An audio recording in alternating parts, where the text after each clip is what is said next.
Welcome to this video on the rotating magnetic field, or RMF. We will be unveiling the phantom motion that drives three-phase electric motors.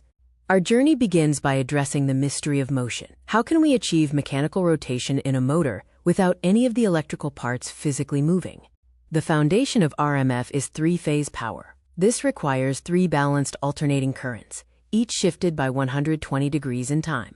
The motor's coils are also physically wound 120 degrees apart on the stator. The result is a constant magnitude magnetic field that rotates through space.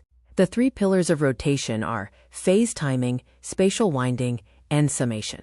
Phase timing ensures the North Pole moves sequentially. Spatial winding creates the track for the field. Summation produces a single, steady magnetic vector that spins.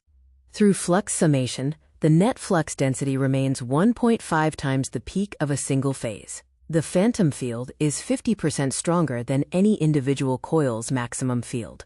The stator is the stationary part of the motor. When energized, the alternating currents create a magnetic ghost that sweeps across the inner bore, making three-phase motors self-starting.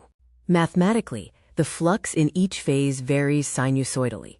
Vector addition shows that the magnitude of the resultant field is constant, with the total flux being 1.5 times the maximum single-phase flux.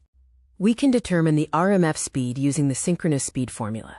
Ns equals 120 times the frequency F divided by the number of magnetic poles P. This speed is crucial for checking motor performance.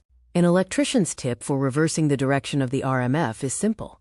By swapping any two leads at the terminal box, the phase sequence instantly reverses, causing the motor to spin in the opposite direction. The RMF cuts across the rotor bars, inducing a current, according to Faraday's law. The rotor's magnetic field interacts with the RMF, creating torque. This is why it is called an induction motor. The rotating magnetic field is essential for powering the modern world. Without the RMF, modern manufacturing and industrial automation would simply grind to a halt.